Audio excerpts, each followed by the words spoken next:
सत्ता दुनिया का सबसे दुरूह रास्ता बन जाती है, सबसे दुरूह विषय बन जाती है। सरल होना सबसे कठिन है, इसलिए इस्लाम कहीं ना कहीं बड़ा कठिन लगता है।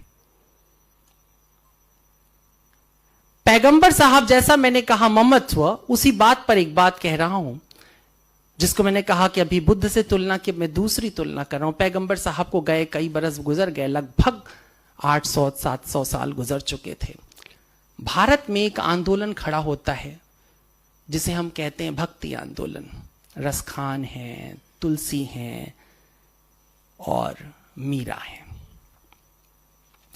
यदि मुझे संसार में परमात्मा के दो भक्तों का चुनाव करने के लिए सिर्फ कहा जाए, दो ऐसे भक्त जिन्होंने परमात्मा के लिए सर्वस्व निछावर कर दिया, तो मैं उनमें दो नाम चुनूंगा, एक मीरा का और एक रसूलुल्लाह मोहम्मद साहब का।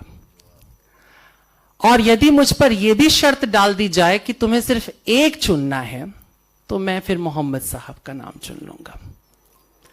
क्योंकि अगर मोहम्मद साहब ने वो जमीन नहीं तैयार की होती जिस पर सब कुछ सिर्फ और सिर्फ एक अल्लाह का है, उसकी वजह से है, बाकी कुछ भी शामिल हुआ तो शिर्क हो गया, तो मीरा कभी नहीं कह सकती थी कि मेरो तो गिरधर गोपाल दूसरो ना कोई। मीरा के जबान से जो लफ्ज निकले वो उस जमीन पर पैदा हुए फूल थे जिस जमीन को तैयार किया था रसूलुल्लाह मोहम्मद साहब ने।